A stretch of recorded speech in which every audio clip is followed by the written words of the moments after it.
Welcome to the Cult of Domesticity podcast, where two best friends tell each other stories about history, true crime, and other shenanigans. I'm Courtney. I'm Ashley. Ashley, you had a story for me. Tell me. Okay, so at work yesterday, there was, this mom and her little kid. I think he was probably, 2, but the pharmacist thinks he was, 4. But, 4 is kind of old for what happens. Anyway, I don't know. So, she's I'm cashing her out, she's paying for her prescription, everything's fine, and then she, turns and looks at her son, and she's like, don't do it, and I didn't process in my head what she was talking about, because he was just there's a Dr. Scholl's machine, thing for, the custom orthotics or whatever, so he's, standing in front of that, and then, so she's, looks at me, and she goes, do you have anything to, wipe up? And I was like, we have paper towels, but I can get some for you.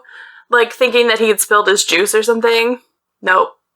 Oh, I know. Do you know what he did?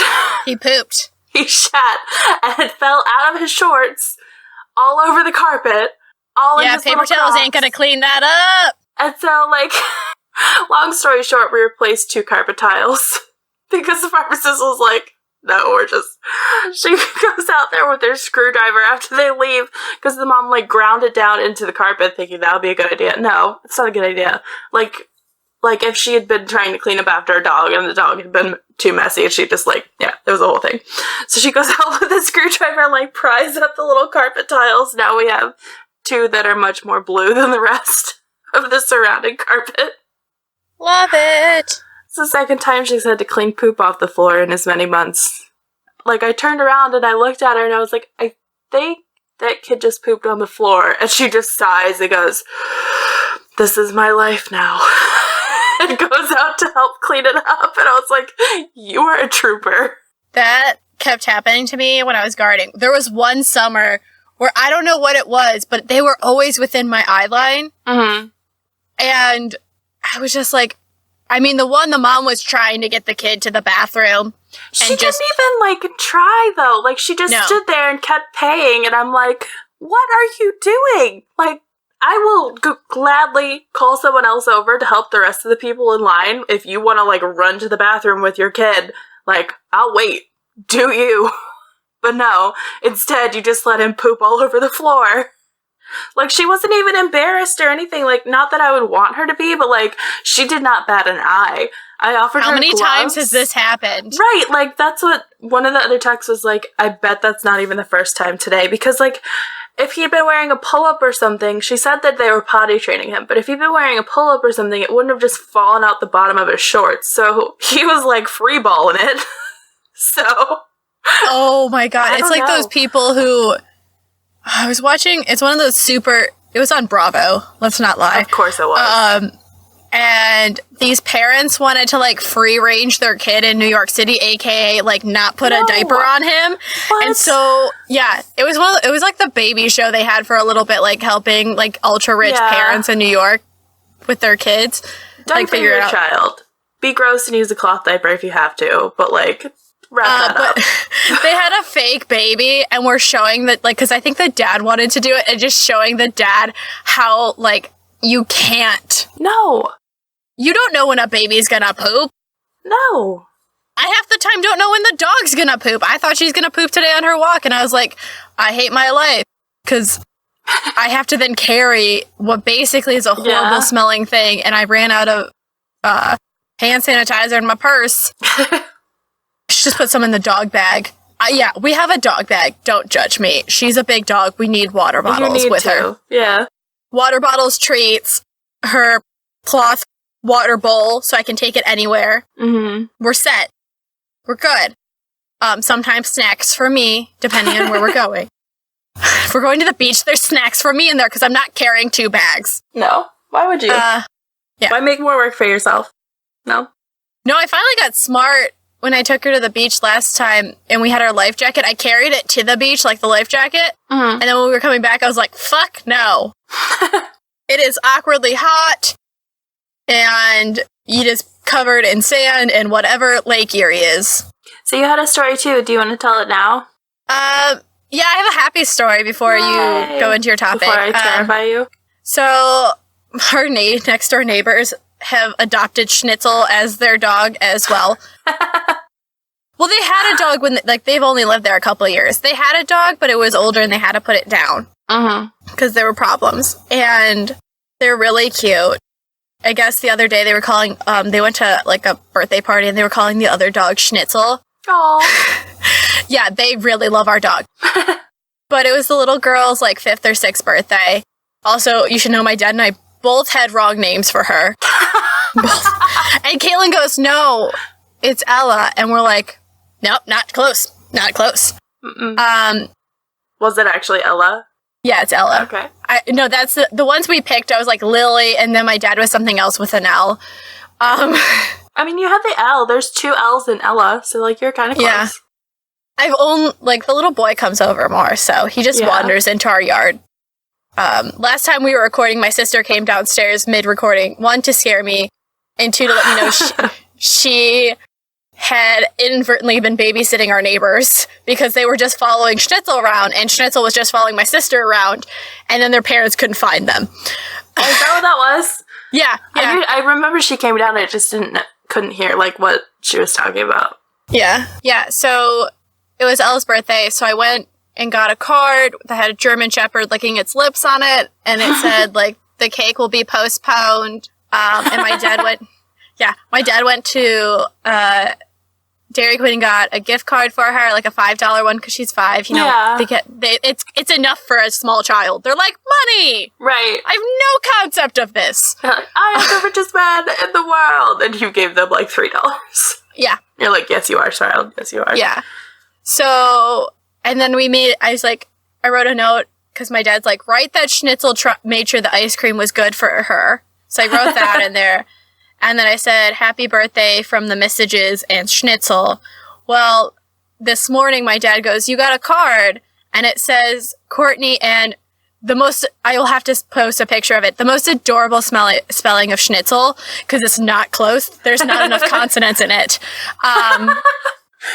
She doesn't have any concept of money. You expect her to understand consonants? No, I know, but it was just really cute. It was so cute, because it's just the SNITEL, I think. That's adorable.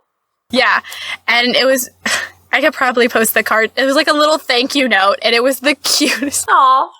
It was the cutest thing ever, because she's like, thank you for the Dairy Queen. I like Dairy Queen very much. Thank you for the card. It was a very nice card. Aww. But the fact that it was just very good thank you note. Good job, Ella. Yeah, and it was just cute, because it was, but yeah, so it was really precious. I mean, they're both really nice. The other night, this is my life. If I see them out in the evening, I just make sure to take the dog out, because they run around with her. And it's so cute. Tire the dog out, please. Well, and she's missing Caitlin so much. It's yeah. It's like an 85-pound needy baby that is attached to me at all given times. I can't go upstairs. She tried to follow me upstairs today, and she knows she's not allowed to go, and she's just looking at me like, please. We FaceTimed with my mom and my sister last night, so it made it a little worse, because she heard Caitlin's voice, and she couldn't find Caitlin. Right. Aww. She's like, Mom? Mom? I can hear you. Where are you? Yeah, and my phone's not big, so you can't, see. She couldn't see it. So it's she just thinks Caitlin's at work for a really long time, and it's just, she'll, sit by the door at night, and it's really cute and sad. And it's just, real. And then during the day, it's just, extra neediness, and I have shit to do, because I'm moving across the country at the end of the month, so... Yeah. I need to get, figure out where I'm living. I need to get shit done. It's just a lot. Yeah, so that was my happy story. So there's some good in the world. I got a thank you note from a 5-year-old that was the most precious thing. And now I'm gonna ruin it. So if you want to feel happy for the rest of the day, just pause it. Just stop here. Maybe after the end, just come back. Just come back and re-listen to the story about the adorableness. Okay, so this one isn't actually that bad. It's not great. He's murdered. But, it's... In as much as the murder can be funny, it's kind of funny. Are there clowns and banana peels and, like, Wile the Coyote? No. I don't fucking care. I mean, there are aspects of Wile E. Coyote in this one. I'll give you that. So, alright, so today we're going to talk about the murder. Well, it's not even really murder. It's not even really murder because there wasn't intent. So we're going to talk about the mysterious death of Greg Fleniken. Great last name. Right? It sounds like an Agatha Christie character. Yeah, kind of. Are we just all in Agatha Christie's world? Yes. It's Agatha Christie's world and we're just living in it. Do you not know that? I thought she was dead. Still her world. I'm taking most of the information here from a Vanity Fair article. It's called The Body in Room 348, and it's written by Mark Bowden. I'm going to confess that the first time I read it, I was at work, and it was dead. And so I was reading true crime stuff at work, because it's what normal people do. Fair. Anyway, so... I mean, I'm not gonna lie, I was listening to the Fiercely Altered Perspectives, I believe that was what it was, episode on... Or no. I was listening to the final episode of the Dean Carroll episode for, I think it was the Fat Pod, in line to get Starbucks, but in the car drive-thru. So, I do that all the time. I think the people at McDonald's have heard way more My Favorite Murder than they ever wanted to. Okay, so Greg Fleniken traveled a lot for work. He was what's called a landman, which he was the guy that oil companies would send out to find new land to drill on. So, he would go out and sort of pave the way for them to come in and drill. This is in Texas, if you didn't know. Beaumont, Texas. But as such, he, had a routine for when he was traveling. So, he usually didn't leave his hotel room. He would crank up the air conditioner because he liked a cool room at night. Man after my own heart. He would sit back on the bed and lay out, a hand towel. I'd put down a towel underneath, an ashtray. And he would, sit there and smoke and watch TV and eat a candy bar and talk to his wife. That's all he did. I know this one! Shh. I think I do. You probably do. I'm not Gareth in the dollop at this point. So, Wednesday, September 15th, 2010, in room 348 of the Elegante Hotel in Beaumont, Texas, that's exactly what he was doing. He's sitting there, lounging, smoking, eating... This is some really good research here. Good job, Mark Bowden. He was eating a Rice Krispie Crunchy bar, drinking a root beer, watching Iron Man 2. Because it's 2010. I'm trying to do the flavor profile. Yeah, that's an interesting Wait, what choice, was the pop again? Root beer. Root beer, chocolate covered rice. Krispie Crunch bar. It could be okay. Or Reese's Crispy Crunch bar. I don't know. Anyway, he does not make it to the end of the movie. Well, that's depressing. That's an okay movie. It's an okay movie. It's not as good as Iron Man 1, but it's okay. So, every Monday, he makes the drive from Lafayette, Louisiana, heading west on Interstate 10. He ended up, like I said, in Beaumont. How long of a drive is that? I don't know. Why did you not do that? You knew I would ask time-wise. You know what? I should have, but I didn't. So, like I said, he doesn't make it to the end of Iron Man 2. They find his body, face down, head towards the door, he was walking towards the door and fell forward. And there's, not really any indication of how or why he died. But when they open him up for the autopsy, the coroner said that, he was just a 55-year-old Caucasian male, appears to be in decent shape. There's a 1-inch abrasion on his left cheek where his face hit the rug. Mm-hmm. Hi, Socks. Soxes! He's I don't like you or what you stand for. So basically, they think it's a natural causes thing at first. And then they open him up, and find it's full of bacon? No, there's like a whole lot of internal damage, and they're like to the point where it's consistent with like a crushing or an intense, like prolonged beating. But the outside exterior of his body, there's like rug burn on his cheek and a 1/2-inch laceration on his scrotum. So he's like a piñata, is what you're telling me. Where it looks nice on the outside, but inside you're like, what the fuck? Hot mess. Yeah. So, like I said, rug burn on his face, where his face hit the rug, and a 1/2-inch laceration of his scrotum, which was swollen and discolored. Blech. How many scrotums do you think they have to look at to determine that kind of stuff? Probably a lot. And it says the bruising had spread up through the groin area and across his right hip. So whatever hit him in the nuts hit him hard. See, that's the one time I would count a guy who says, like, getting hit in the nuts hurt. If you bruise that much, you can equivalent it to period pain at that point. Yeah. I have no problem with that. Go ahead on that. So, but your whole hip needs to be bruised. Not just be like, oh, my nut hurts. I don't care. These are Courtney's criteria. I don't know why I said that in a sing-song voice. It sounded better in my head. Anyway. You have a better singing voice than I do, so you can sing more.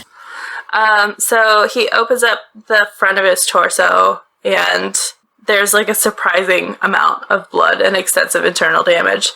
So the coroner concludes that the wound to Fleniken's genitals had likely been caused by a hard kick. He had also taken a blow to the chest so severe it had caused lethal damage. So, next to manner of death, he marks it as a homicide. Even though at the scene they were like, yeah, no, natural causes. Dude had a stroke or something. You can't see their insides at the scene normally. Well, no, normally. If you can, then you're like, not natural causes. Clearly something happened. It clearly was an owl. Obviously, yeah. Obviously an owl. Obviously. Most logical solution. Call that Occam's razor. Or if you live with a bunch of cats, it was the cats. They will eat you. So the detective pretty much just Did you learn from Rachel or something? Yeah, I'm gonna soldier through. We're on theme here. 3-episode run of just keep on keeping on. Okay. They mark it as homicide. The detective calls him and is like, what are you talking about? This was clearly natural causes. The doctor tells him... Did he get a trifold, like one of those stands and be like, homicide! Look at these insides. They don't look good. I would assume yes. With like some red string a la It's Always Sunny in Philadelphia. Where he's like... I'm trying to think of the guys. I had it until just a second ago. Oh, who's the person that Charlie's like trying to track down? Can't find I don't know. Starts with a P. Anyway, that's what I'm imagining. Okay, all right. It's a famous gift / okay, meme. All right, it is. Yeah, you all knew what I meant. We're all here together in the same tiny closet / Ashley's bedroom. And as we're all in here together, you all know that I just nodded my head vehemently. And I'm just knitting sassily. I think Mike was right. We really embraced podcasting as a visual medium. We've done really well with that. There's so much more dancing that you guys cannot see. There are a lot of facial expressions that you're missing out on. And it's mostly me dancing as Ashley tells me horrible things. Dance it out. It's okay. All right. Back to the story. So the detective calls the doctor and is like, okay, so the doctor tells him, look, the internal injuries that I found in this dude are stuff that I'm used to seeing in, like, crash victims or someone who's found under a heavy object. So, yeah, homicide. Yep. There aren't that many murders in Beaumont. It says Greg's was, like, 1 of 10 that year. I know, it seems unusual to both of us who are living near big cities. We're, like, 10 a day, probably. There are apparently 3 serial killers in Cleveland. Just remember this. Keep that in mind. Remember this. Boston's like half hour south of here. Manchester's not that great either. So like between the two of them, at least 10 a day. I want to pull out my bad Boston accent a la The Departed. Don't do it. So 1 of 10 that year. Pretty average year. Most of them not super mysterious. So this was like a once-in-a-career type case. Did they pull out a big magnifying glass and a... Yes, the detective is Detective Apple, which I love. How about them apples? Detective Apple. Just gonna pull out all my Matt Damon references right now. I like it. For I can't fight you with a pen. The article that I love, it says, if you enjoy working a stubborn whodunit, which Apple does, then this one was an exciting challenge, but the problem with the hard cases is that they are indeed hard. That's what she said. So... Just like picture Michael Scott popping up right next to my face. Yeah, going, I do. That's what she said! So the physical evidence pretty much doesn't add up. So they're starting to think, like, what if he was beaten to death elsewhere? Because the room was pristine. Like, there was nothing wrong with the room. What if it was a ghost? I did entertain that for a minute. I don't know if Detective Apple did, but before I finished the article for the first time, I was like, clearly some poltergeist activity here. Bagans, go investigate that room. Do it! And just angrily shout at the air. Just wait, I can't, because I know what I want Zach Bagans to ask him, but we haven't got there yet, so I can't do it. I can't do the impression, so we're gonna move on so that I can. Okay? So they were thinking, like, maybe he was beaten to death elsewhere and brought back to the hotel room and, like, carefully placed on the rug, but that doesn't really add up either. I'm just picturing, like, a princess dropping, like, they beat him up and then just gently, like, lower him with majestic music, like, she's supposed to rise again. Yeah. A la Romeo and Juliet. Exactly, yes. So the question becomes, how does a man get beaten so severely that ribs crack, inner organs tear, the heart ruptures, and all of that is without significant exterior damage to the torso? Ghost. So there's, like, bruising and a cut at his crotch, but otherwise no outward signs of a beating. So they're stumped.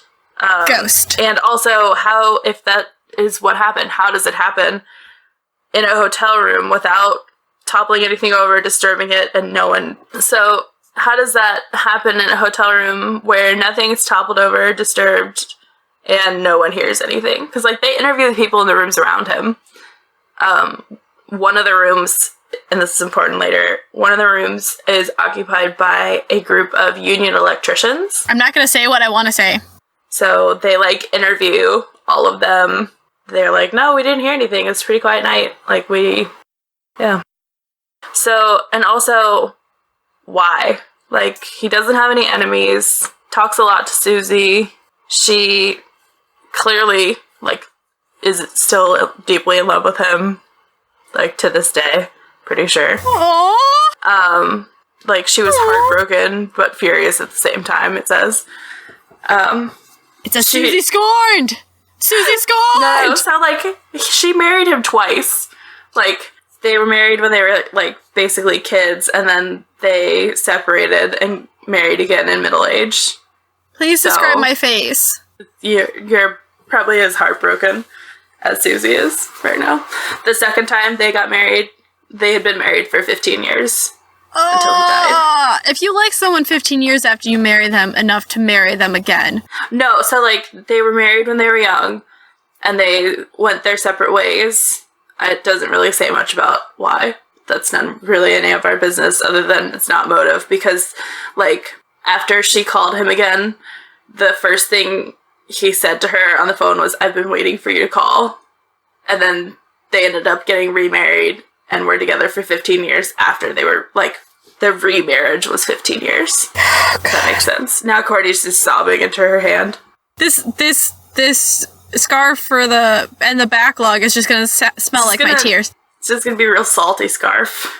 No. Tears. So his brother and his coworkers, they're like, no, everyone at our company likes him. He rarely intersected with anyone else at the Elegante.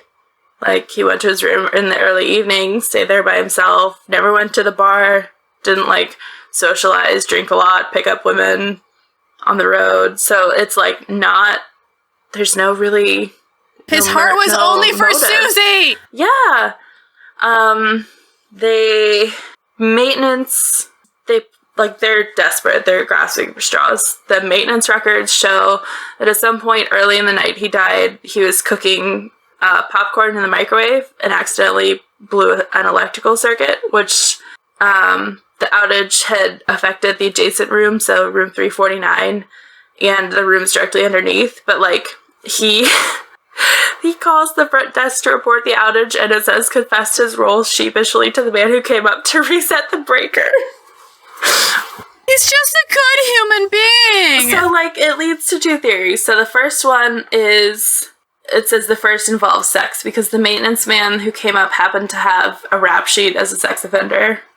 So, like, they're wondering if that guy maybe came up, stabbed him in the nuts with a screwdriver or something like that. They don't know. But okay, like, wait, so what does the sex offender thing have to do with it? Literally nothing. Nothing. It was a theory that, like, never got beyond wild suspicion, but it was, like, 50% of the theories that they had to follow. Because they have two theories, and that's it. The second one involves the guys who had been staying in room 349, which were the union electricians. They were there for an extended stay doing a job for an oil company, and they would, like, get together in each other's rooms and just pretty much drink. And, like... They got nothing else to do. Yeah, you might as well. So the cops are like, well, what if some of them have been partying next door and the electricity went out? Like, maybe drunk and annoyed, they, like, knock on his door, or, like, they get in an argument in the hallway or something. Is it possible that he could have returned to his room and then collapsed? Like, they did question the electricians, but none of them said they had had any interaction with him. So, not a whole lot on that front. 9 days later, so 9 days after Greg's death, the detective and a colleague go back to the third floor, so, like, the wing where his room was, and they question some of the same men again, wearing a hidden video camera. The men that they encountered, it says, were friendly and appropriately curious. So, like, not overly interested, but not also clearly trying not to be interested. Mm-hmm. They were normal people. Yeah, just like, they're like, the guy in the room next to you is dead, and you're, like, kind of curious, like, what happened, but you don't want to be like... You don't want to be, like, super ghoulish like we probably would be. Like, tell us everything. Hands clasped to face. Like, I want to know. They're not like that. They're just like... They don't have the binoculars out against the window and stuff like that. Right. They're not pulling a rear window. They're not climbing in windows, snatch people up. No, none of that. So Lance Mueller, it says, asks, yeah, what happened to that guy anyway? And he is important. His name is Mueller. Like Bueller. Yes. So he and his coworker, Tim Steinmetz, were the men registered in room 349. So they were the ones who, like, actually were in the room next to. And Apple goes, hell, I don't know. Like, that's what I'm trying to find out. And it says, he tells them, like, it's almost like something fell on him, so we're trying to see if anyone heard something, or if someone knows somebody who did hear something, or, like, maybe somebody messed with him, but, like, you guys are his neighbors, so if anyone heard anything, like, that's why we're starting here. And they have nothing. He's a good apple. That's your one and only apple pun that you're allowed. What kind of apple is he? A Honeycrisp? I said one apple. One apple pun. That's not a pun. Anyway, so they got nothing. They're like, we thought we heard him coughing when we came back up from the bar, but beyond that, we don't know. And they seemed just as confused by the idea that something had crushed him, because Mueller says, there's nothing in these rooms heavy enough to do that. A ghost elephant. Yes. Occam's razor, friends. Doesn't really apply in this case, though, because the most logical thing is not actually what happened, because what happened is just so out of the ordinary. So they go down the hall, find 3 more electricians, and they, like, tried to be helpful. There's just a hotel full of electricians. It is, because, like, that's where the company is paying for them all to stay, because they're working for the oil company, the oil company's putting them up, so they're putting them all up in the same place. One tab. Yeah, which is what Greg Fleniken's company was doing too, because he was a regular every week. He was at the Elegante. So, it's not, But so, They said that when they saw the body on the gurney in an elevator, he first assumed that they were, like, caterers with a cake or, like, a big food tray. And Apple's like, that's a better thought. All right. They give them all their contact information. They're like, yeah, we're going to be in town for a couple more months. If anything comes up, let us know. Let us know if you need anything. So weeks go by. Apple, Susie's pissed. Like, yeah. The detective is, like, working any theory he can imagine. So, like, did Susie have him killed? Did his, Greg's brother and business partner, Michael, have something to do with it? Nothing that even hints at either of them. So, by the end of 2010, the detectives they're stumped. We have nothing else. We don't know. In November, the family had put up a $50,000 reward. Produces nothing. No one knows anything. This is like a really bad game of Clue. Yeah. Michael hires a private detective from Houston. He meets with the detective. The private detective meets with the cop. Nothing comes out of it. And then Susie calls Ken Brennan, who is, like, I love him. All right. So she calls Ken. Ken is, like, on the golf course. There's, like, a little bit of background. It's great. That first call, she tells him, like, the whole story. His death, the coroner's findings, the dead end. He says, send me some files, I'll take a look. She mentions that, like, she'd been feeling under the weather, but she'd try to pull together what she has as soon as possible and send it off to him. And he's like, well, you need to fucking take care of yourself. Mm-hmm. Like, that's a direct quote in the article. And I'm going to just read you the paragraph that describes Ken Brennan's voice. So it says, like everything Brennan says, this came in a thick New York accent and a voice that sounds like it's strained through a cubic yard of gravel. It was a no bullshit, you better listen to me command that was all the more startling because he had said something tender, and it endeared him to Susie immediately. So wait, the Brennan's the electrician who was next to her? No, Mueller is the electrician. Ken Brennan is the private eye that Susie hires. Ken Brennan, former Long Island cop and a DEA special agent who now makes a good living as a private detective in Florida. Of course in Florida! I know, right? That actually seems like the most Florida thing. If you're a former Long Island cop and DEA you're a agent. snowbird. You're like, you know what, I'm gonna go to Florida. Fuck it, I'm out. I mean, as a DEA agent, you know Florida's just streaming full of stuff to find. Yeah, like if you're ever bored and you want a case, you got one, because you're a private eye. Do you? There's another article that they did about him. It's called The Case of the Vanishing Blonde. That's also really good. It's Vanity Fair.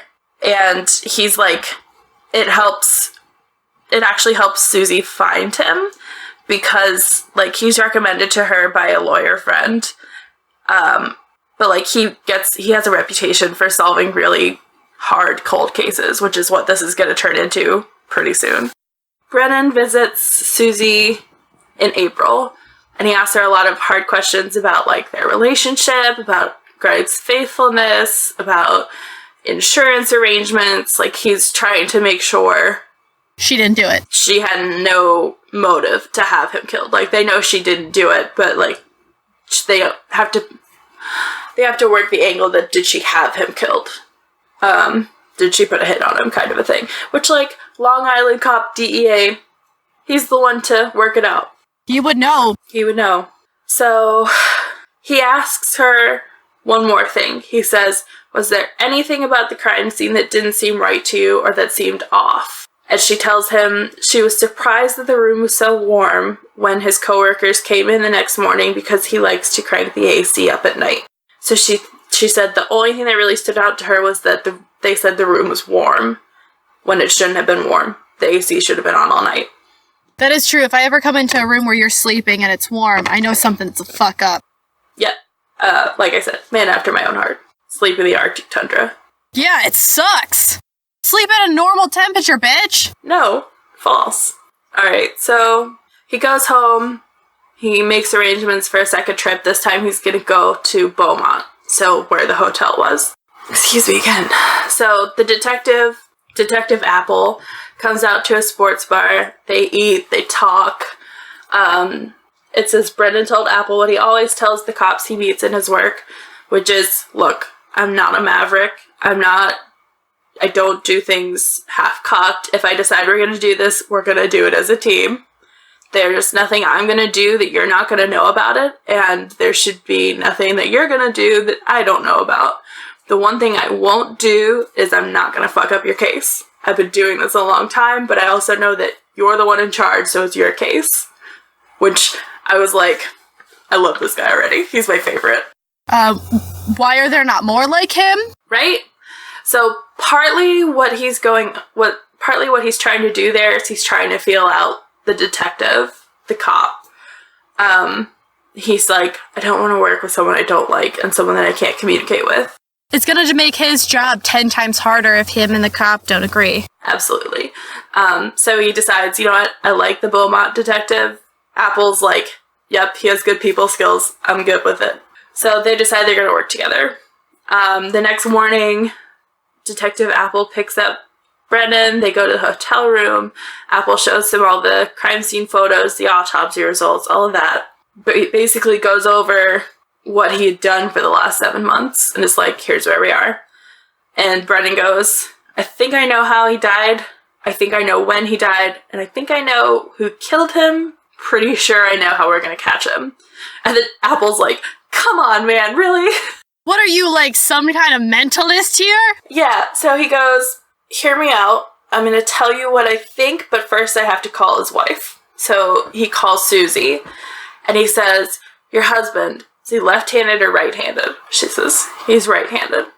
And when he smokes, does he smoke with a cigarette in his left hand or his right hand? And she says, always smokes with his right hand. Are you sure? I'm positive. So Brennan hangs up, and he says, look, she's already told me how cold he likes to keep his room, so that helps me with time of death. The way he sees it, the air conditioner is shut down with everything else when the circuit breaker blew. They know what time that is. The repairman had left Greg alive and well around 8:30 p.m. So the movie resumes, so apparently he forgot to flip the AC back on. And it says, it would have taken a few minutes for the room to get warm enough for him to notice that he'd not turned it on, but by the time that it did warm up that much, he was dead. That's why he was found in a warm room. It says, as Brennan put it, in September, it's hot as fuck in Beaumont, Texas. He's not wrong! He's not. I love it. So the cigarette rules out the idea that he'd been beaten somewhere else, even if it's, like, just in the hallway. The way they say it was, the hallway scenario might have explained why nothing was disturbed in the room. The cigarette rules it out.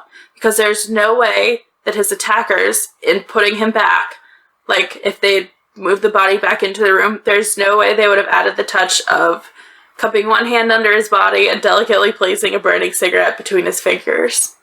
How did he not burn the hotel down with that cigarette? I don't know. It says, it's also unlikely given the ruptured atrium that Greg would have had time to come back into the room after such a beating and calmly, like, kneel up, calmly light up right before keeling over. Like, he wouldn't have had the time to do that. So, more likely, he says he thinks Greg had lit the cigarette himself before whatever happens to him happened. And if he's right-handed, why was it found in his left hand? So, the way he sees it, Brennan says, what he thinks happened is Greg gets up from the bed, heads to the door, moving the cigarette to his left hand so that he can grab the door handle with his right hand. Which, like... Fair. If you're so right, I'm so right dominant, that actually makes sense to me. I'm like, oh yeah! It's not gonna, you switch hands. So it says, it's hard to see this making sense, but Brennan had learned to be patient. It says, it was a mistake to let what you do not know race out ahead of what you do. The crime is a puzzle. If there's even a small piece that did not fit, the puzzle was incomplete. So he's willing to follow the evidence in unlikely directions, even when the conclusions they suggested were absurd. So essentially what they say is he could not have been beaten to death in his room based on the evidence, but he had died there, and he died quickly after sustaining the wounds somehow. So that's pretty much, he's convinced that Greg had been, like, minding his business minutes, even maybe seconds before he was killed. So that leads to the electricians, who were close. It says their room had been partly blacked out by the blown circuit at the same time Greg's had been. So they may have been drunk, they may have confronted him, whatever. So Brennan asks Apple, did you interview them? And he says, yeah, they were nice. See anything hinky? No. And he says, I'm sure if they were drinking, they had to talk about it to each other. So somebody knows about them. Probably one or two of their close friends or their coworkers are going to know about this. So they go to the coroner. Ken wants to know if the injuries he saw may have been a severe beating. Yeah, maybe. He tells him, look, the injuries to his groin might have been caused by a hard kick. Maybe.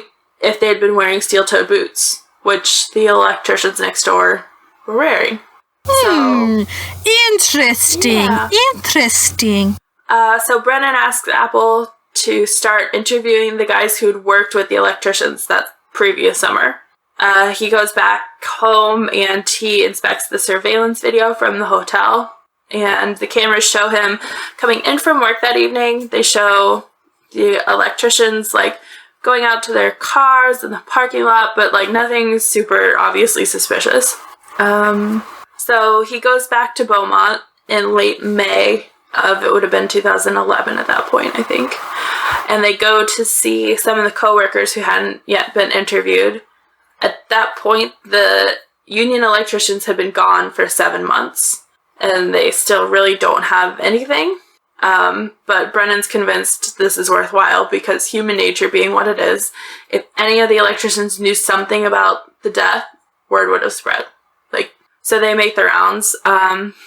Yeah, a lot of them had heard about the guy who died at the Elegante. It's a shame. Does anyone know what happened to him? Like, he says, as Brennan would remember it later, one of the crew foremen had heard something about a gun going off in a boarding house. And Apple's like, no, that's not the same case. This is the one where the guy got in a fight at the Elegante. He's like, never heard anything about that. Interesting. So as they're leaving that guy's house, Brennan says, we need to go back to the hotel. And Detective Apple's like, what are you going back there for? We already looked at the room. We've checked the room out thoroughly.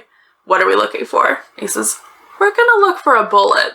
So they tear apart the room. They inspect the floor, the furniture, the walls, everything. Like, on their hands and knees, flashlights under the furniture, which, that's a risky move for a hotel, but alright. Oh, yeah. Yeah. So many things that you don't want to see, especially if you turn on a black light. They find nothing. Nada. Brennan is frustrated because he's like, somehow a gun was involved, and says they were about to give up when they noticed an indentation in the wall alongside the closed door that led to the adjoining room. It's a repair job. So it says it appeared to be right where the handle of the door would hit the wall. It's like typical hotel room wear and tear. But when he swings the door open to double check, the knob and the dent don't quite match. So the doorknob hits the wall slightly to the right.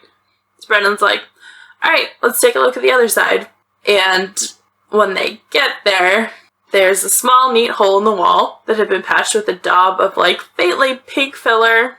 Turns out to be dried toothpaste. My dad taught me that. If you ever, life lesson, if you put up pictures in an apartment where you have to put a nail in the wall, you get some white toothpaste. Because it looks like caulk. Thanks, Papa Bear. The more you know. My dad teaches me lots of fun tricks like that. Yeah.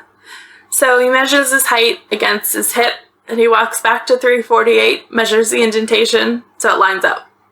So a bullet had gone through the wall. So, yeah. So or a laser. Neat hole in 349 marks the entry. The larger hole in 348, its exit.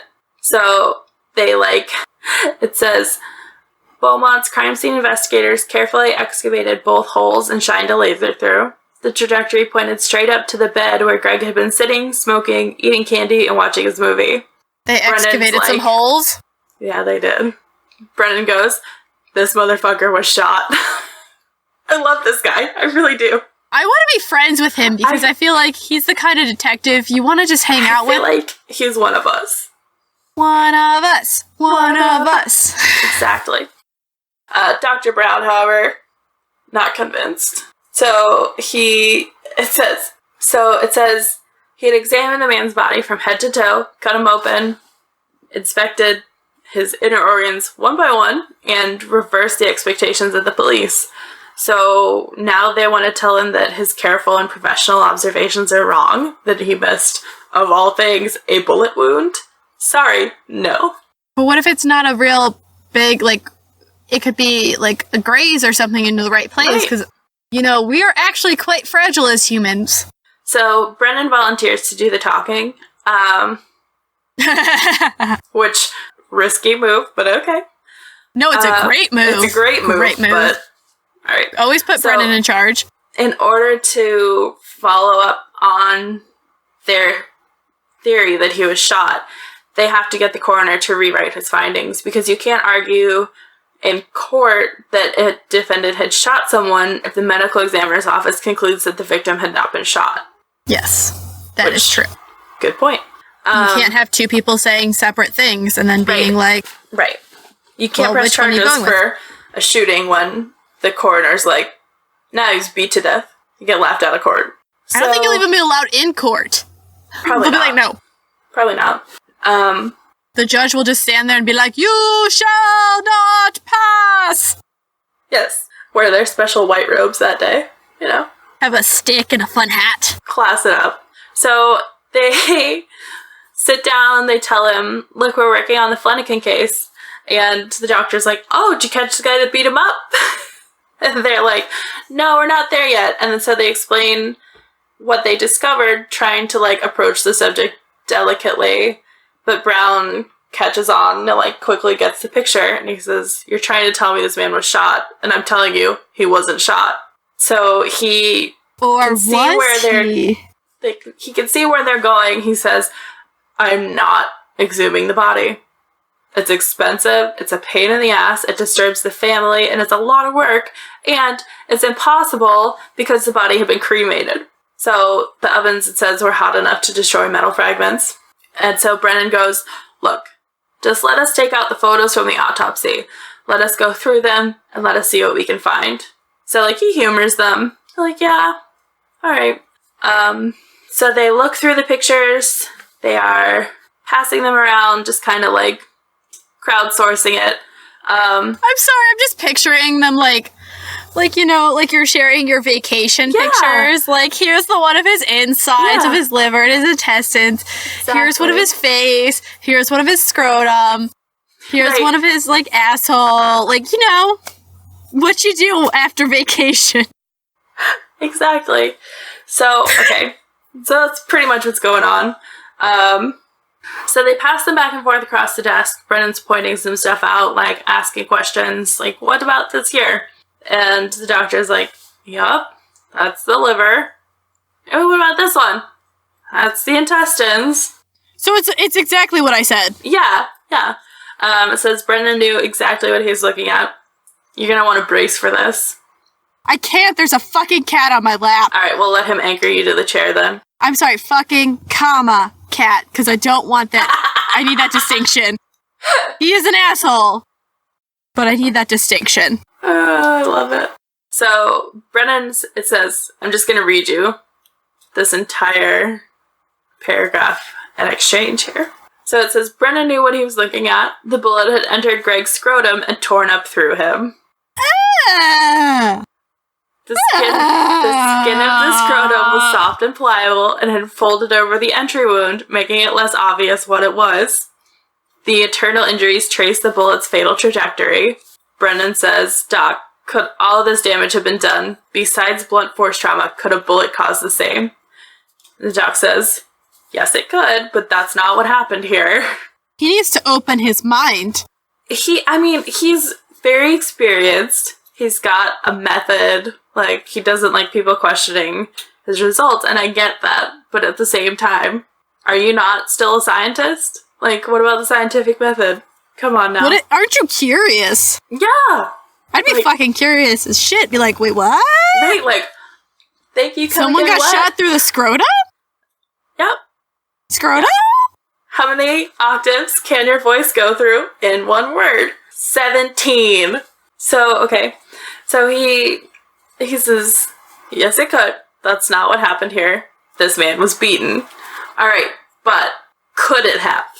And so Brennan finds something in a photo that supported his argument. He says it looked like a track. Brown goes, you could get the same thing from being beaten. And then they get to the heart. And Brown passes the photo to the detectives. And Brennan's like, Doc, what? That's a bullet hole, Doc. So Brown takes the picture. What? And so he points.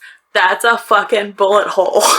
And he goes, sometimes when a man is kicked or hit with a blunt object in the chest, it's the right atrium that normally bursts. Doc, that's a fucking bullet hole. And he looks again, and he goes, yup, that's a bullet hole. And then he goes, says after a long moment, he added, the media is gonna kill me on this.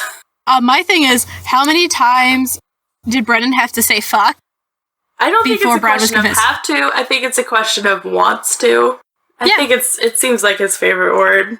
It's about, I'm gonna go with about 20 before I convinced him. One of us.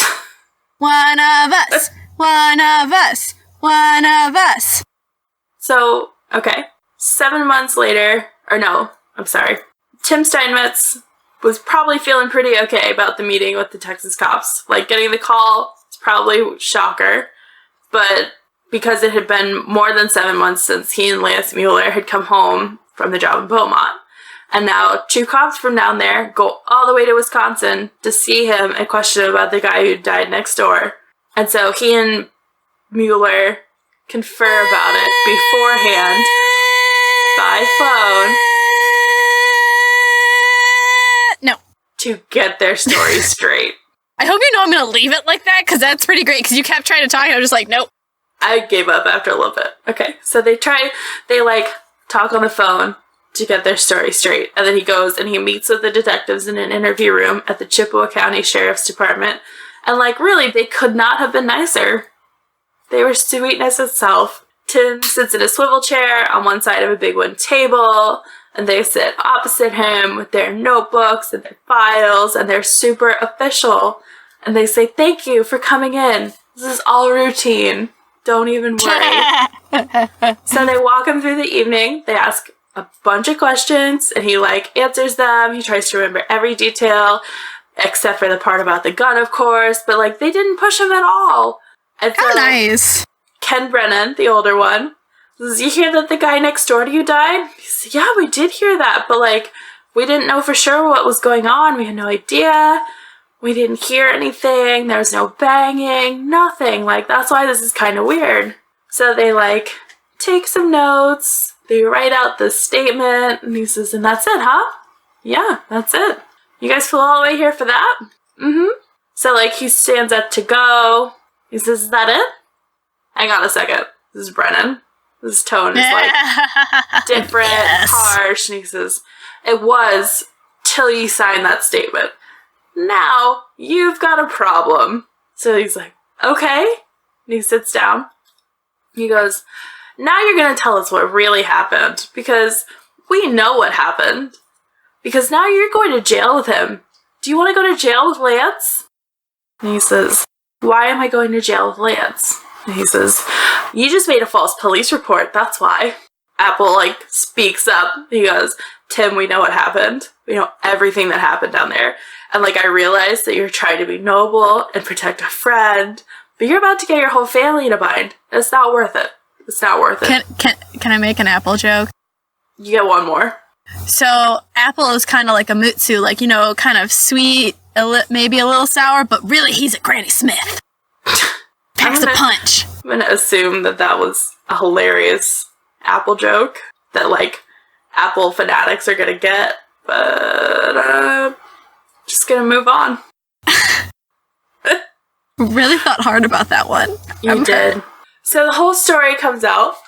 It's later corroborated that same day by Trent Pisano, who had been in the room 349 with them. So between the two accounts, the following scenario emerges. Are you ready? I am braced. You are. And prepared, and I still have beer left, so we're good. Okay. So they've been drinking beer. Mueller asks Pisano, hey, get a bottle of whiskey out of my car and bring my pistol, which is a 9mm Ruger. Pisano returns. Mueller takes out the gun, and he's, like, playing with it to everyone else's alarm. He's playing with it. Like, points it at Steinmetz, drops to the floor, curses at him. He pointed at Pisano's direction, which Pisano was at the foot of the bed when it went off. And so Pisano thought for a second that he'd been hit. And then, like, he turns and he sees a hole in the wall behind him. And they say, you really freaked out. He bundled up the gun, takes it back to the car. And when he comes back, Pisano's, like, back in his own room. He's pissed. He's disgusted. I would be too. He almost shot me. Yeah, like, what a dick. It's like gun safety rule number 1. Don't point it at anyone you don't want to kill. Loaded or unloaded. Not cool. Also, real question, alcohol plus gun. Yeah, no. Why? Okay, first of all, why would you actually, like, get the gun? Why do you humor him on that? I would not fucking humor him on that. You're like, no, fuck you. I'm not getting your gun. What are you talking about? Crazy? Go fuck yourself. Yes, exactly. So, he comes back up after he takes the gun out to his car. Pisano's gone. Tim and Lance go down to the bar. Because they're like, that was crazy, let's get more wasted. I need a drink to forget. Right. So Steinmetz says they didn't know for sure there was anyone staying in the room next door until, as he remembers, they hear someone in the room coughing very late after midnight when they came back from the bar. So the truthful one lays out the entire thing, tells them the whole thing. And then when they see the room, or they see the police in room 348 the next morning, and they see the gurney, they were disturbed, like they flipped out. And he says, I thought he had killed that guy. So the only detail that doesn't fit based on the statements is the part about they heard a cough when they get back from the bar, because it just, the timeline wouldn't add up. So there are a couple of reasons that neither detective is, like, putting that much weight on that detail. Because if it's true, then Greg survived being shot a lot longer than the coroner had believed possible, but it still doesn't change the fact that he died because he was shot. It might have been like a death kind of cough, like he's just, like it's like the last... If anything, like, it sort of makes their failure to check on him that much worse.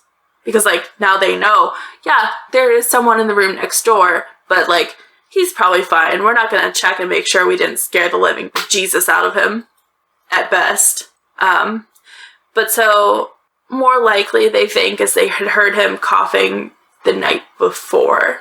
So, like, it wasn't the night that he died that they heard the coughing. It was the night before. But they were drunk that night, too. So, if they put it, I don't know, if they put it...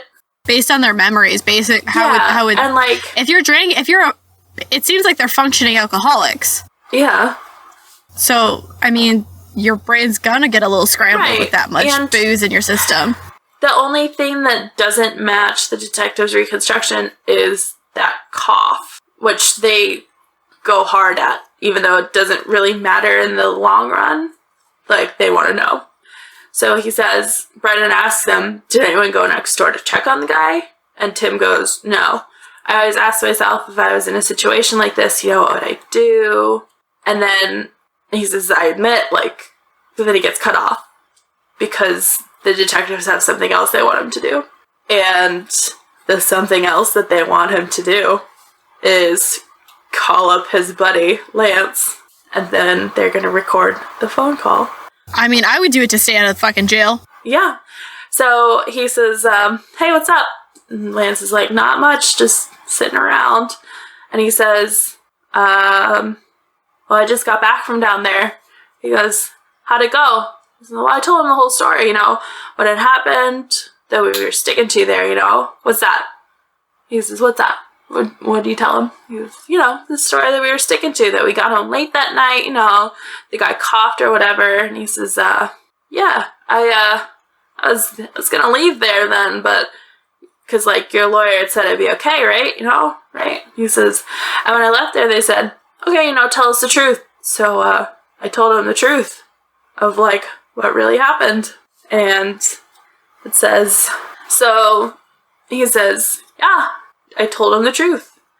And there's a long silence. So he says, when I left there, they said, okay, you know, tell us the truth. So, you know, I told him the truth of what really happened. There's a long silence at the other end. Mueller says, about the gun going off and all that? Yep. What did they say? Well, that I would be in trouble, you know, if I didn't tell them. Another silence. So what did they say? Not much. I don't know if they're gonna get a hold of you or Trent or what the hell they're gonna do. And it says Mueller sighed heavily. He groans. He says, what do they mean by that? I mean, tell us the truth. Did they say anything about the gun prior to that or what? He says, no. They said they just knew exactly what happened. Told me to stop fucking lying. They were pretty pissed. And then I told them exactly how everything went down and what really and truly happened. And so Tim says, you should probably call the detective right away because they're probably going to come and get your ass now that they know the truth and everything. And you should probably try to make some kind of effort, you know? The guy, he died from the gunshot. And he says, you shitting me, Tim? No, I'm not. My God, are you serious? Are you serious right now? He says, I'm serious. It's a heart attack. And he just, like, he doesn't want to believe it. So, like, the next few minutes of the call, he goes around and around and around with Tim, and he says his lawyer had obtained the autopsy, and it says that the guy hadn't died of a gunshot wound and had been all over the news, and he says it doesn't make sense. If there had been a gunshot, if he was killed from, like, a gun, they would have said something on the news. So, like, he says he worked hard to convince himself that the accident and gunshot and the death of the man at 348 were unrelated, and the autopsy report had confirmed it. And he says, it doesn't make any sense. And he says, there's no way that the guy had been killed by a bullet. And he says, how are you doing, Tim? And Tim says, not good. I'm not good. But yeah, that's pretty much. And so they end up charging and convicting Lance Mueller for the death. The judge gives him 10 years, which is half of what the law allowed. He did make an apology in court, but no matter how sincere it was too late. Like, way too late. Yeah. So it says, there was his criminally irresponsible decision to drunkenly play with the gun.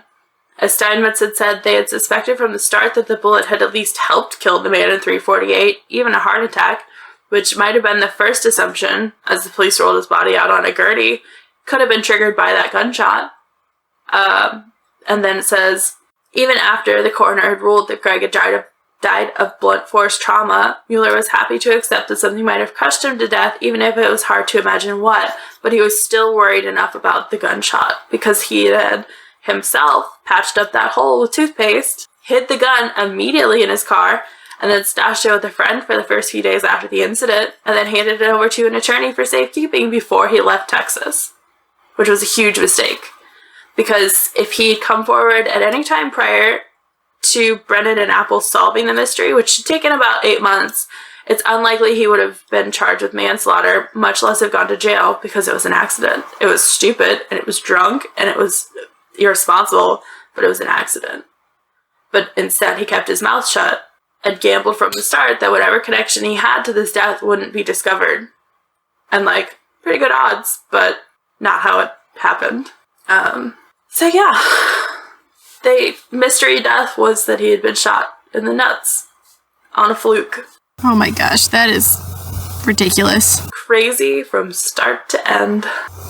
Okay, this week in Podcast Corner, we have The Salty Canadian. So if you're looking for reviews, rants, a lot of other fun topics, then check out The Strange Canadian. Sarah definitely puts together a fun podcast that makes you want to keep listening. And our second participant in Podcast Corner, if you will, is Corpus Delicti. I'm blanking on their names, but I remember that I really liked their cold case episodes. So, like, they do true crime, not, like, their cases aren't really well known, which I like. There's a lot that I didn't recognize, but like enough that I did that I was like, okay, so like we're kind of on the same level. But So they do a mix. Yeah. Their cold cases are really interesting to me. You love a good cold case. I do.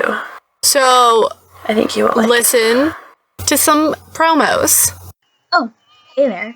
You just caught me. I'm Sam of the Salty Canadian podcast. Yes, really a rare. So why not come join me? I do from movie, podcast reviews to things around my general. I'm thrown in there. You like just a bunch of. Come join me over at the. I can be found anywhere that is a podcast. You can also find me on Twitter and Instagram.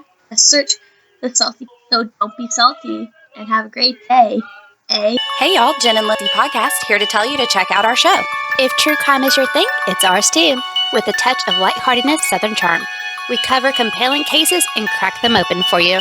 Serial killers, hitmen, historical hallmarks, we've got it all and bring you new episodes every Tuesday morning. You can find us on iTunes, Google Play, Stitcher, and most other podcast apps. We're on Facebook, Instagram, and Twitter too. That's CorpusDelicti. See you Tuesday. And we're back, so go check those podcasts out, add them to your rotation, you know. Thank you for listening to The Cult of Domesticity. We are available on Apple Podcasts, Google Play, Chorus, Spotify, YouTube, Podbean. And if we're not on your preferred app, let us know. We'll get on top of that. And remember to rate, review, and subscribe on iTunes or wherever else you listen to help spread the word, or as long as you're not breaking the Geneva Conventions, force others to listen. Is that okay, Ashley? I just really don't want to have to testify at The Hague. Like, I'm not into that. Free trip to Brussels! That's true. Alright, you know what, maybe... No, I still can't condone it. No, I'm sorry. You can... Never been to Brussels. They have some good sprouts, though. I had to. You know me. You know that I had to. That was a good one. I'm going to give that to you. Thank you. All right. Check us out on Facebook and Twitter at Domestic Podcast and at The Cult of Domesticity on Instagram to get the episode tip-off, recipe of the week, and additional information about the week's topics. You can also find our podcast merch on Threadless by searching for The Cult of Domesticity. And if you're feeling particularly generous, we set up a tip jar on PayPal. Finally, you can suggest a recipe or a topic or a quote, I think we said. Yeah. You can email us at domesticpodcast@gmail.com. We're pretty friendly. Yeah. Usually. You can email us things. Most of the time. Some high fives all around, Ashley. High five. Yeah.